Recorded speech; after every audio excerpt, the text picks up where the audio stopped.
Hello दोस्तों, कैसे हैं आप सब। मैं नामदीप सिंह स्वागत करता हूं अपने यूट्यूब चैनल मैथ्स विद नामदीप में। जैसा कि आपको पता, अपना कक्षा 10 का चैप्टर 2 रियल नंबर या वास्तविक संख्याएं चल रहा है, जिसमें हमने एक्सरसाइज 2.2 तक पढ़ लिया था। आइए अब उससे आगे चलते हैं। आगे का जो अपना टॉपिक रहने वाला है वो रहने वाला है संख्याओं की अपरिमेयता के प्रमाण।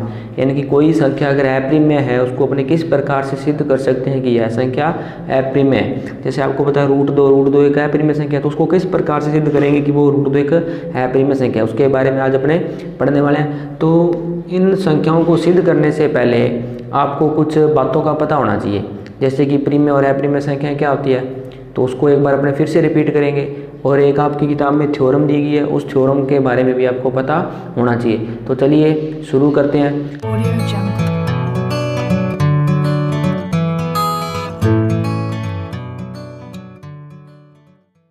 तो सबसे पहले जानते हैं अपने प्रिमेय संख्याओं के बारे में। तो यहाँ पे लिखेंगे अपने प्रिमेय संख्याएं। प्रिमेय संख्याएं इसको क्या बोलते हैं? Rational numbers. तो क्या होती है प्रिमेय संख्याएं? जिनको अपने p बटा q के रूप में लिख सकते हैं। तो वो संख्या कौन सी होती है? प्रिमेय संख्या होती है। और जहाँ पर और p और q क्या होते हैं? क्या होते हैं? पूर्णांक होते हैं। क्या होते हैं? पूर्णांक होते हैं। और जहाँ पर q कभी भी क्या नहीं हो सकता? जीरो नहीं हो सकता। उदाहरण की बात करूँ, मैंने लिखा 2/3। यहाँ पर देखेंगे तो इसको अपने p बटा q यानी कि भिन्न के रूप में लिख सकते हैं। भिन्न के रूप में लिख सकते हैं, तो वो कौन संख्या होगी? प्रिमेय संख्या होगी। यहाँ पर अपने बात करें तो p का मान कितना? 2, q का मान कितना?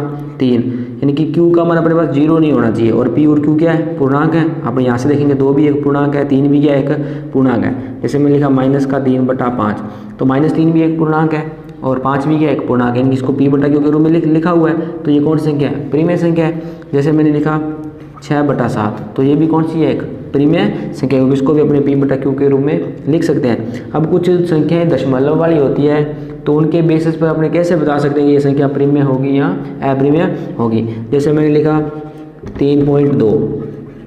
अब 3.2 क्या एक प्रिमेय संख्या है? बिल्कुल, क्योंकि अपने इसको p बटा q के रूप में लिख सकते हैं। और जिस संख्या को p बटा q के अपने रूप में लिख सकते हैं तो वो क्या होगी? प्रिमेय संख्या होगी। अब 3.2 की मैं बात करूँ तो इसको अपने क्या लिख सकते हैं? 32/10 लिख सकते हैं, क्योंकि दशमलव उठाएंगे तो बटा में क्या आएगा? 10 आएगा। यानी कि इसको अपने p बटा q के रूप में लिख लिया, p बटा q के रूप में लिख लिया, तो ये कौन संख्या होगी? प्रिमेय संख्या होगी। अब दशमलव में कुछ संख्याएं और भी होती है, जैसे मैंने लिखा 1.33333, इस तरह से। यानी कि दशमलव के बाद संख्या क्या नहीं हो रही? खत्म नहीं हो रही।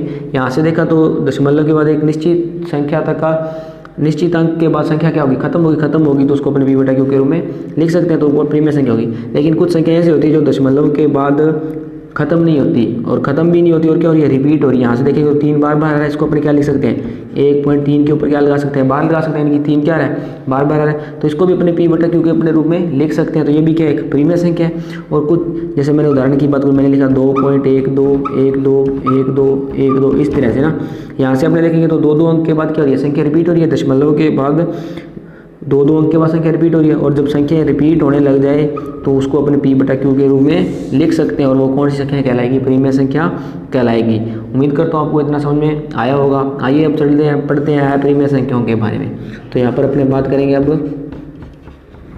अप्रिमेय संख्याएं, या इनको बोलते हैं इर्रेशनल नंबर।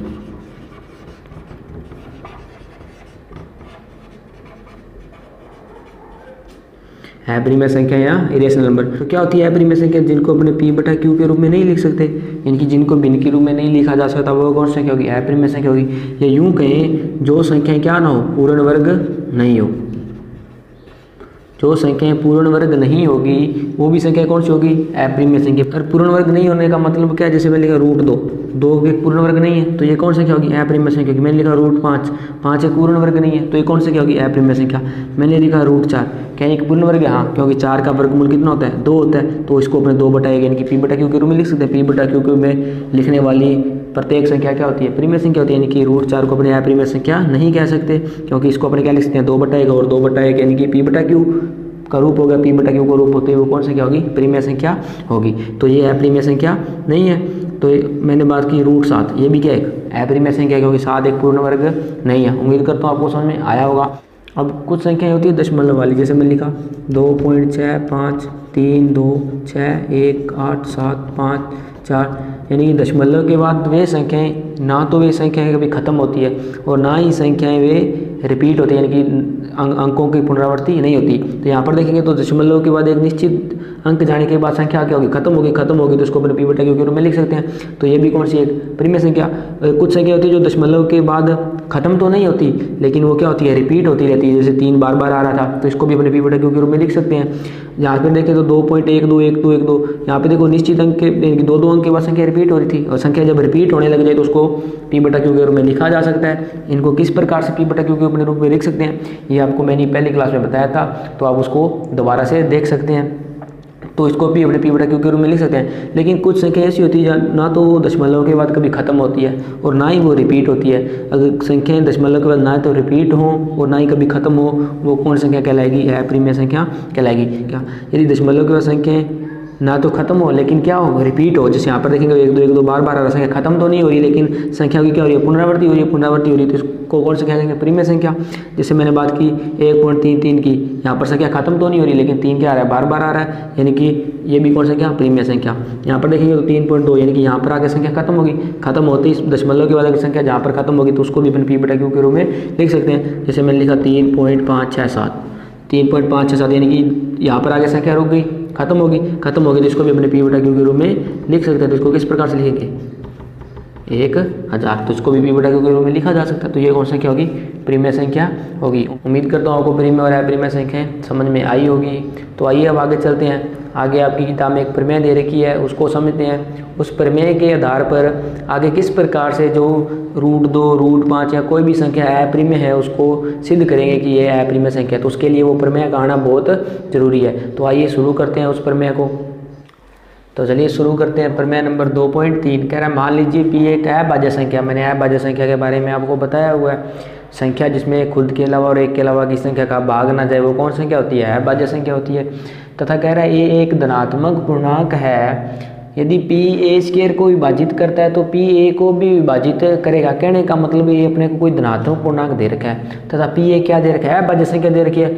यदि ये p है अभाज्य संख्या इस धनात्मक पूर्णांक के वर्ग को विभाजित करती है तो जो ये p है अभाज्य संख्या उस धनात्मक पूर्णांक a को भी क्या करेगी, विभाजित करेगी। कहने का मतलब ये कहना चाह रहा है यदि कोई संख्या है, लेट से मैंने कोई मान लिया 36 संख्या है, 36 यानी कि ये 36 क्या है, ये 2 से विभाजित होगी। क्या ये 36 2 से विभाजित होगी, बिल्कुल होगी। यानी ये 36 क्या है, ये 6 का वर्ग है, ये 6 का वर्ग है, यानी वो संख्या क्या होगी, 6 होगी। यानी कि एक संख्या 6 है जिसका वर्ग 36 है, वो 2 से विभाजित हो गया। 6 भी क्या 2 से विभाजित नहीं है क्या, जो 6 है ये भी क्या 2 से विभाजित है। मैं इसके कहने का यही मतलब है। यहाँ पर इसने 36 की, अगर मैंने यहाँ पर उदाहरण के माध्यम से आपको समझाया, यहाँ पर मैंने क्या लिया 36 लिया, तो यहाँ से इसने कोई धातु संख्या a ले रखा है। अगर इस संख्या का वर्ग किसी अभाज्य संख्या p से विभाजित है तो वो संख्या भी उस अभाज्य संख्या से विभाजित होगी। जैसे उदाहरण के माध्यम से मैंने क्या 36 क्या है, 6 का वर्ग है और 6 का वर्ग मेरे को पता है किससे विभाजित है, 2 से विभाजित है। अगर ये 6 का वर्ग 2 से विभाजित है तो क्या संख्या 6 भी 2 से विभाजित नहीं है, बिल्कुल है। क्योंकि ये 36 है वो 3 से भी विभाजित है, किससे विभाजित है, 3 से विभाजित है। यानी कि जो 6 का स्क्वायर है वो 3 से विभाजित है। तो ये 6 का स्क्वायर अगर 3 से विभाजित है, क्या 6 भी 3 से विभाजित नहीं है, बिल्कुल है। तो यही बस इसने प्रमेय में कहा हुआ है। तो आइए इसको समझने का प्रयास करते हैं। अब अपने पिछली क्लास में एक अंकगणित का मूलभूत प्रमेय पढ़ा था, तो लिखेंगे जो इसको सिद्ध करेंगे तो किस तरह से करेंगे, तो लिखेंगे अंकगणित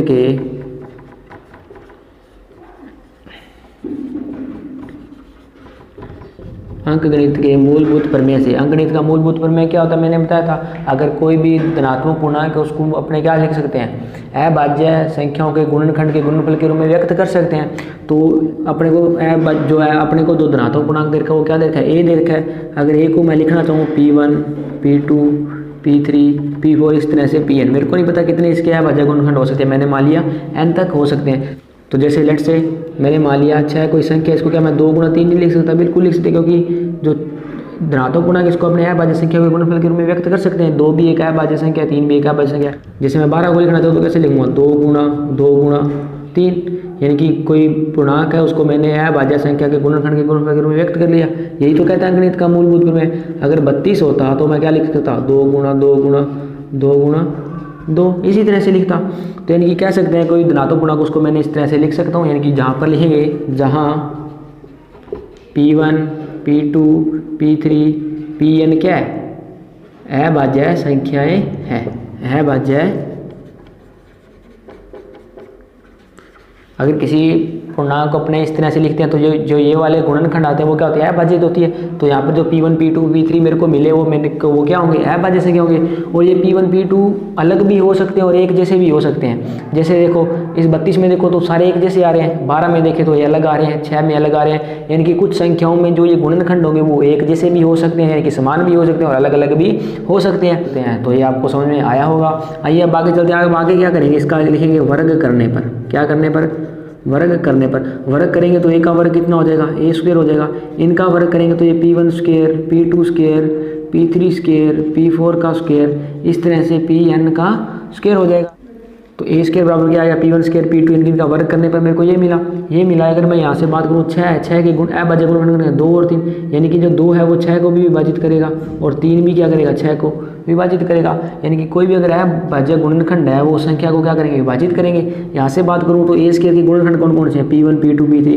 तो यहाँ से P1 भी ए स्क्वायर को विभाजित करेगा, P2 भी इसको विभाजित करेगा, P3 भी इसको विभाजित करेगा। इस तरह से Pn भी इसको क्या करेगा, विभाजित करेगा। और चूंकि अपने को क्या दिया गया है तो लिखेंगे चूंकि दिया है, क्या दिया है, P है वो किसको विभाजित करता है, ए स्क्वायर को विभाजित करता है।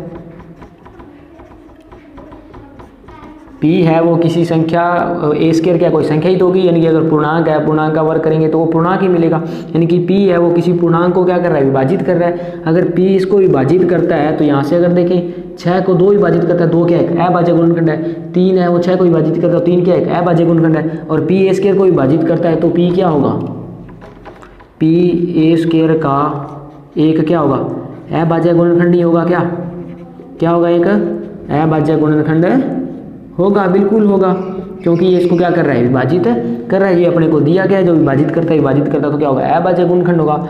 यदि P ए स्क्वायर का अभाज्य गुणनखंड है, लेकिन अपने को यहाँ से देखें अपने, अगर इसको मैं समीकरण नंबर 1 दे दूँ तो लिखेंगे समीकरण नंबर किससे, 1 से। समीकरण 1 से क्या लिखूँगा, P1 P2 P3 Pn B क्या है, ए स्क्वायर के अभाज्य गुणनखंड है।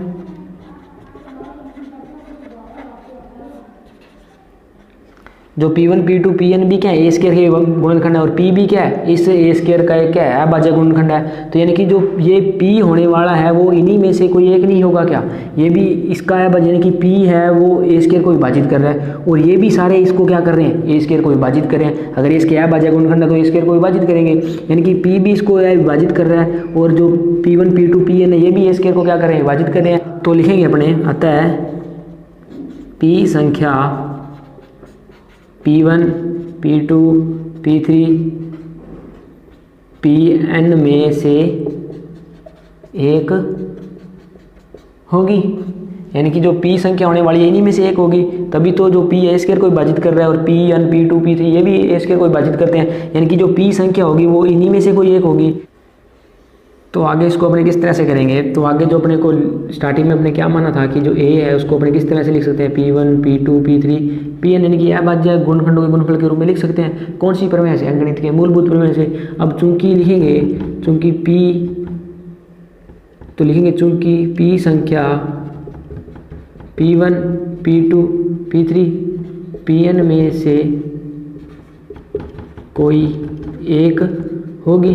क्यों होगी एक, ये मैंने आपको यहाँ पर समझाया भी क्यों होगी ये, क्योंकि जो P है वो ए स्क्वायर को विभाजित करता है, P1 P2 Pn भी ए स्क्वायर को विभाजित करते हैं। यानी कि ये P कोई अलग नहीं है, ये भी ए स्क्वायर को विभाजित कर रही है, ये संख्याएं भी ए स्क्वायर को विभाजित कर रही है। यानी कि जो ये P होगा इन्हीं में से कोई एक संख्या होगी, इन्हीं में से एक संख्या होगी। तो जो P1 P2 P3 क्या थे, जो इस ए के क्या थे, अभाज्य गुणनखंड थे, अभाज्य गुणनखंड थे। अगर अभाज्य गुणनखंड थे तो ये जो P1 P2 P3 Pn है वो ए को विभाजित कर रहे थे। यानी कि अभाज्य गुणनखंड होने का मतलब है वो उस संख्या को विभाजित करेंगे।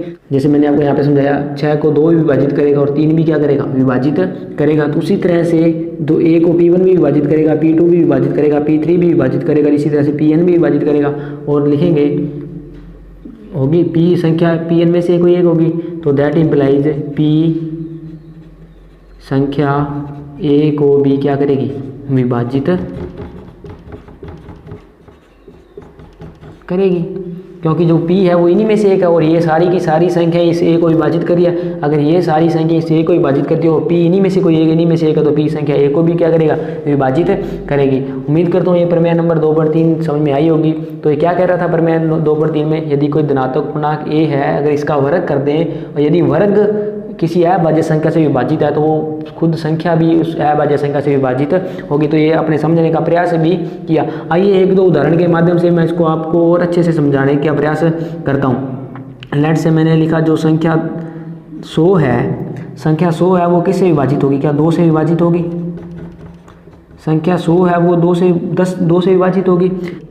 संख्या अगर 100 2 से विभाजित है तो क्या 10 भी 2 से विभाजित नहीं होगा? क्या 10 भी 2 से क्या होगी? विभाजित होगी। यानी कि ये संख्या 10 है, इसका वर्ग है तो है 10 का स्क्वायर, यानी कि 100 इसका वर्ग है, इसका वर्ग किसी अभाज्य संख्या से विभाजित है तो क्या ये 10 भी इस अभाज्य संख्या से विभाजित नहीं है? क्या बिल्कुल है, क्योंकि ये 100 है जो 5 से भी क्या है? विभाजित है। जो 100 है वो 5 से विभाजित है, यानी कि 5 क्या है? एक अभाज्य संख्या, यानी कि किसी संख्या का वर्ग किसी अभाज्य संख्या से विभाजित है, यानी कि किसी संख्या का वर्ग यानी कि ए स्क्वायर पी क्या अभाज्य संख्या से विभाजित है। तो यहाँ से अपने देखेंगे जो 5 है वो इस संख्या को भी क्या करेगा? विभाजित करेगा, यानी कि 10 में भी 5 का पूरा भाग जाएगा। एक और उदाहरण की बात कर लेते हैं अपने। जैसे मैंने लिखा 81 लिखा, क्या लिखा? 81 की बात करूँ तो क्या ये 3 से विभाजित होगा? 3 से विभाजित होगा। और ये 81 क्या? ये 9 का वर्ग है और संख्या 9 भी क्या होगी? 3 से विभाजित होगी। यानी कि कोई धनात्मक संख्या है उसका वर्ग किसी अभाज्य संख्या से विभाजित है तो वो संख्या खुद भी क्या होगी? उस अभाज्य संख्या से विभाजित होगी। तो ये मैंने आपको उदाहरण के माध्यम से समझाने का प्रयास किया। उम्मीद करता हूँ आपको प्रमेय 2.3 समझ में आई होगी।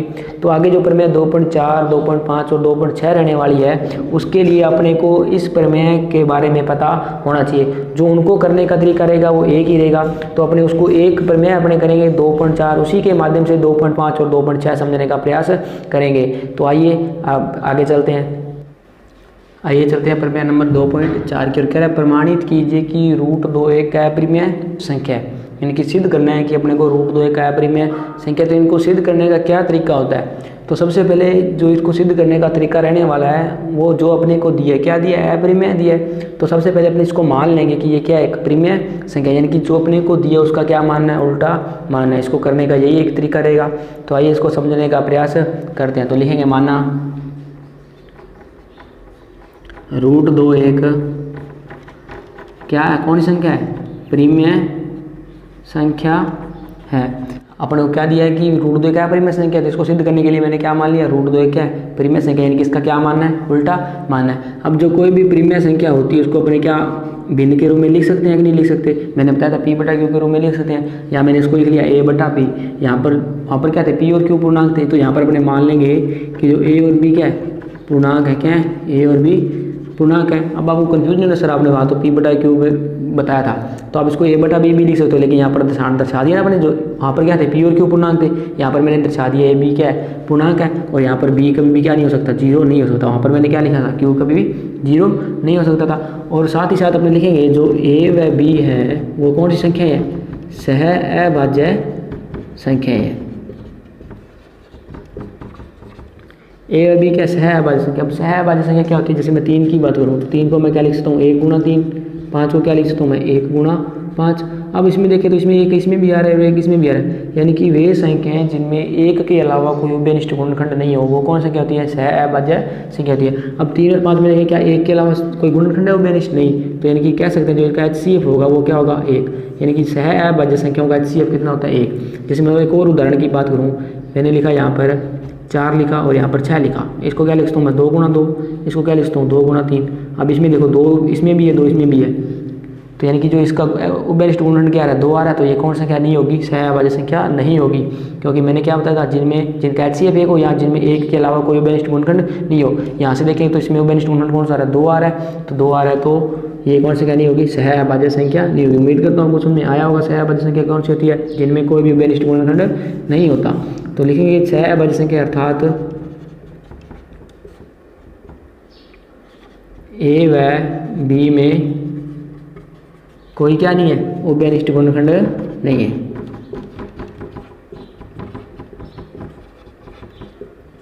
कोई भी उभयनिष्ठ गुणनखंड नहीं है।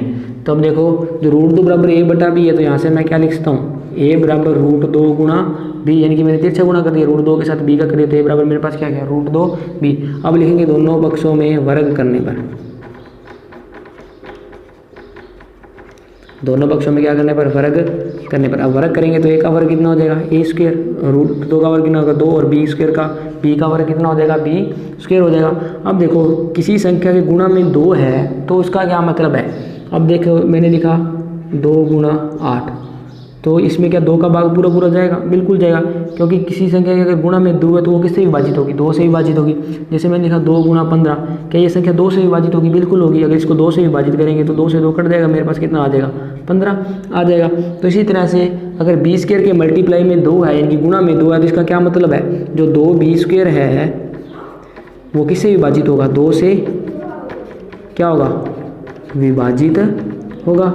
यदि 2b स्क्वायर 2 से विभाजित होगा तो 2b स्क्वायर का मान मेरे पास कितना है, a स्क्वायर है, तो a स्क्वायर भी क्या होगा, 2 से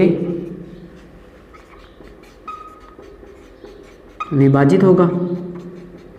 और अभी अपने प्रमेय पढ़ी, अगर किसी संख्या के वर्ग किसी अभाज्य संख्या से विभाजित होगा तो वो संख्या भी क्या होगी, उस संख्या से विभाजित होगी। जैसे वहाँ पर संख्या a थी, a अगर जो संख्या का वर्ग था वो p से विभाजित हो रहा था, तो वो संख्या a खुद भी किससे विभाजित हो रही थी, p से विभाजित हो रही थी। यानी कि कह सकते हैं अगर a स्क्वायर 2 से विभाजित हो रहा है तो विभाजित होगा, तो अगर अभाज्य संख्या की संख्या के वर्ग को विभाजित करती है तो वो संख्या को भी क्या करेगी, विभाजित करेगी। ये अभी अपने पीछे पर मैं पढ़ के आए हैं, तो लिखेंगे अगर यदि a स्क्वायर भी 2 से विभाजित हो रहा है तो a भी क्या होगा, 2 से विभाजित होगा।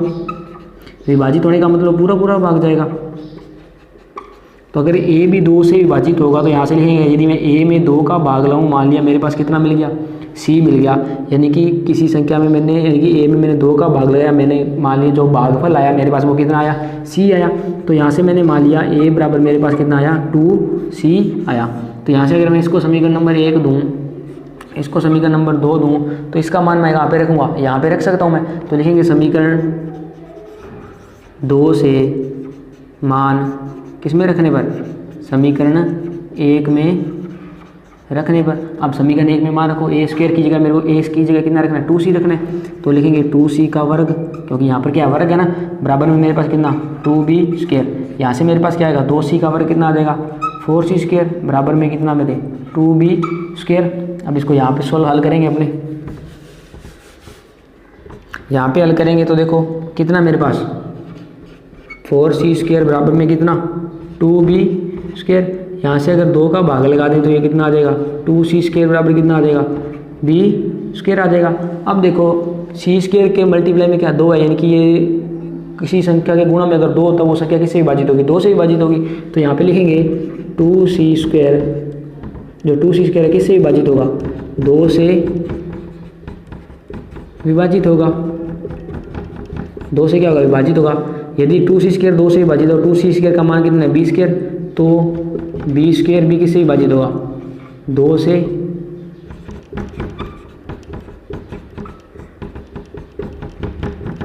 तो जब b स्क्वायर भी 2 से विभाजित होगा, अभी इसने पढ़ा था कि किसी संख्या का वर्ग अभाज्य संख्या से विभाजित होता है तो वो संख्या भी क्या होती है, 2 से विभाजित होगी, यानी कि उस संख्या से विभाजित होगी। यहाँ पे देखें तो संख्या का वर्ग यानी कि b क्या है, पूर्णांक है, और किसी पूर्णांक का वर्ग किससे विभाजित हो रहा है, 2 से, यानी कि अभाज्य संख्या से विभाजित हो रहा है, तो वो संख्या भी क्या होगी, 2 से विभाजित होगी। यहाँ से लिखेंगे b 2 से विभाजित होगा। अगर b 2 से विभाजित होगा, मैंने मान लिया b में मैंने 2 का भाग लगाया, मैंने मान लिया b d बार गया, यानी कि जो भागफल आया मेरे पास कितना आया, d आया। तो यहाँ से मैंने मान लिया जो b बराबर मेरे पास कितना आ गया, 2d आ गया। इसको अगर मैं समीकरण नंबर क्या दे दूँ, 3 दे दूँ।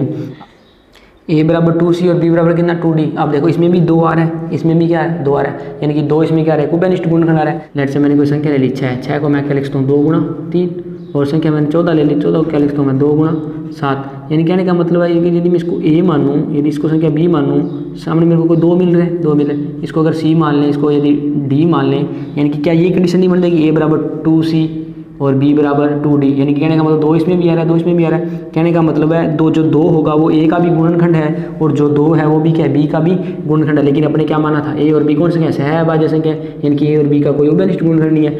तो यहाँ से अगर बात करें अपने समीकरण 2 व 3 से, लिखेंगे यहाँ पर समीकरण 2 व 3 से, समीकरण 2 और 3 से क्या लिखेंगे, जो a व b का एक कौन सा गुणनखंड, उभयनिष्ठ गुणनखंड 2 है, यानी कि इनका एक उभयनिष्ठ गुणनखंड है 2, लेकिन अपने क्या माना था ए और बी का कोई उभयनिष्ठ गुणनखंड नहीं है, लेकिन यहाँ पे अपने पास क्या मिल गया, ए और बी का एक उभयनिष्ठ गुणनखंड मिला जो कि क्या है 2 है। अर्थात यह कथन प्रारंभिक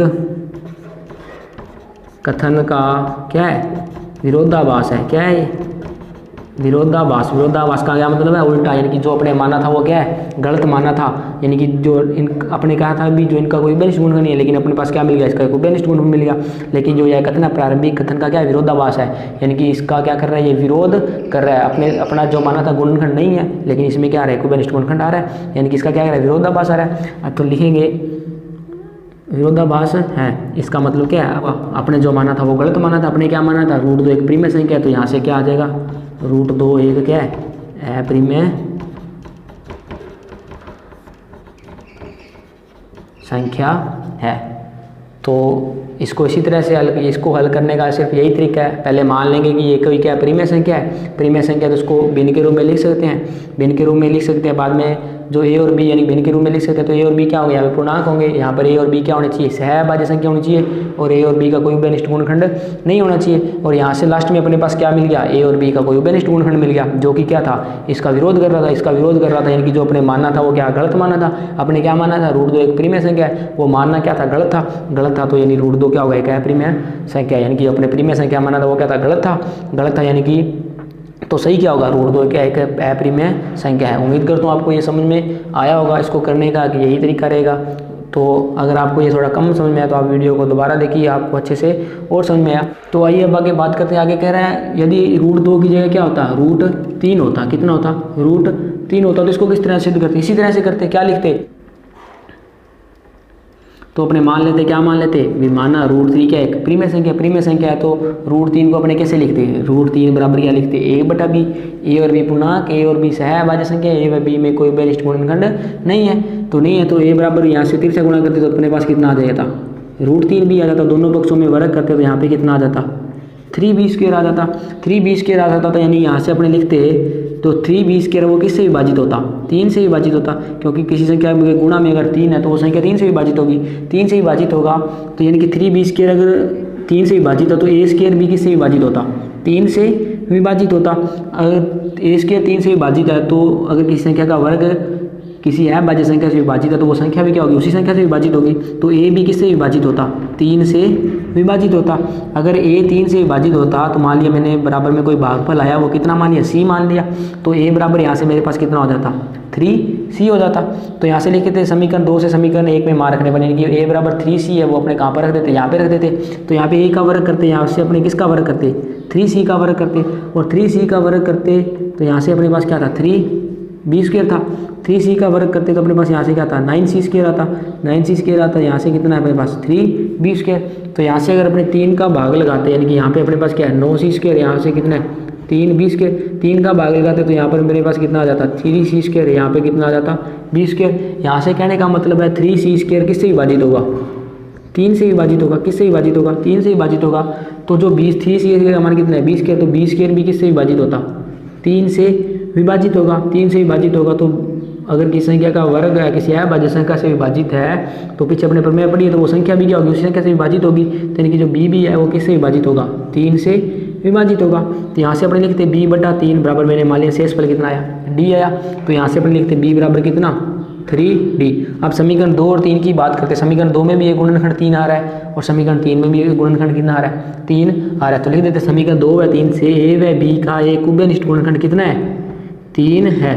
अर्थात यह कथन प्रारंभिक कथन का क्या है, विरोधाभास है। विरोधाभास का मतलब क्या है, जो अपने माना था वो क्या है, गलत है, अपने माना था गलत है, तो सही क्या होगा, रूट 3 एक क्या है, अप्रीमेय संख्या। आपने क्या माना था, रूट 3 प्रीमेय संख्या है। तो यहाँ से अपने को क्या मिल गया, रूट 3 एक क्या है, एक अप्रीमेय संख्या है। बस इसको करने का एक यही तरीका रहेगा। उम्मीद करता हूँ आपको समझ में आया होगा। तो आप इसको 1-2 बार खुद से करने का प्रयास करना, आपको जरूर समझ में आएगा। तो आइए, अगर सिद्ध करना होता भी रूट 5 एक अप्रीमेय संख्या, तो इसको किस तरह से करते, तो यहाँ से कितना आता, रूट 5 आता। तो मान लेते रूट 5 क्या एक प्रीमेय संख्या है, रूट 5 एक प्रीमेय संख्या, तो उसको अपने भिन्न के रूप में लिख सकते हैं। तो यहाँ से लिखते मैंने √5 बराबर a बटा b। और a और b यहाँ पर क्या होते हैं, पूर्णांक होते हैं, और a व b क्या सहअभाज्य संख्या, अर्थात a व b में कोई उभयनिष्ठ गुणनखंड नहीं है। उभयनिष्ठ गुणनखंड नहीं है तो यहाँ से मैंने क्या लिख लिया, a बराबर √5b लिखता, यहाँ से क्या लिखता मैं, √5b लिखता। अब दोनों पक्षों में वर्ग करता तो मेरे पास क्या मिलता, a² बराबर कितना मिलता, 5b² मिलता। तो मैं इसको, ये जो पूरा जो प्रोसेस है इसको मैं दोबारा नहीं लिख रहा, सिर्फ आपको इसी के माध्यम से, एक के माध्यम से आपको समझाने का प्रयास कर रहा हूँ। उम्मीद करता हूँ आपको समझ में आ भी रहा होगा। कुछ नहीं है, जो सबको करने का तरीका रहेगा वो सेम ही रहेगा, यानी कि जो सब में जो लाइन लिखनी है वो सेम ही लिखनी है, सिर्फ यहाँ पर चेंज क्या हो रही है, सिर्फ एक संख्या ही चेंज हो रही है। तो मैं उसी को यहाँ से आपको चेंज करके आपको समझाने का प्रयास कर रहा हूँ। तो यहाँ से देखा तो a² बराबर कितना आएगा, 5b², यानी कि कहने का मतलब है जो b² के गुणा में कितना 5 है, तो ये संख्या किससे विभाजित होगी, जो 5b² है वो किससे विभाजित होगी, 5 से विभाजित होगी। 5 से विभाजित होगी तो जो 5b² का मान कितना a² है, तो a² भी किससे विभाजित होगा, 5 से विभाजित होगा। यदि a² 5 से विभाजित है तो a भी किससे होगा, 5 से विभाजित होगा। यदि किसी संख्या का वर्ग किसी अभाज्य संख्या से विभाजित है तो वो संख्या भी क्या होगी, अभाज्य संख्या से विभाजित होगी। ये पीछे अपने पर में पढ़ के हैं 2.3, तो a भी किससे 5 से विभाजित होगा। तो a अगर 5 से विभाजित है तो बराबर मैंने मान लिया कोई भागफल आया कितना, c आया, तो a बराबर मेरे पास कितना हो जाता है, यहाँ पे 5c हो जाता। तो यहाँ से समीकरण 2 से मान समीकरण यहाँ पर 1 में रखता, तो यहाँ पे a का वर्ग यानी कि 5c का वर्ग करता मैं यहाँ पे, बराबर में मेरे पास यहाँ पर कितना 5b² ही तो है, 5c का वर्ग करता तो मेरे पास कितना आता 25c², और यहाँ पर कितना 5b², यानी कि यहाँ पर कितना 25c², और यहाँ पर कितना 5। अगर मैं 5 का भाग लगाता तो 25 में 5 बार जाता, और 5 में 5 का भाग 1 बार आता, यानी कि 5c² बराबर मेरे पास कितना आ गया, b² आ गया। अब इसका क्या मतलब है 5c² का, यानी कि जो 5c² है वो किससे विभाजित है, 5c² है वो किससे विभाजित है, 5 से विभाजित होगा। और 5c² का मान कितना है, b², तो b² भी किससे विभाजित होगा, 5 से विभाजित होगा। अगर b² 5 से विभाजित है तो b किससे विभाजित होगा, 5 से विभाजित होगा। अगर किसी संख्या का वर्ग अभाज्य संख्या से विभाजित है तो वो संख्या भी क्या होगी, उस संख्या से विभाजित होगी।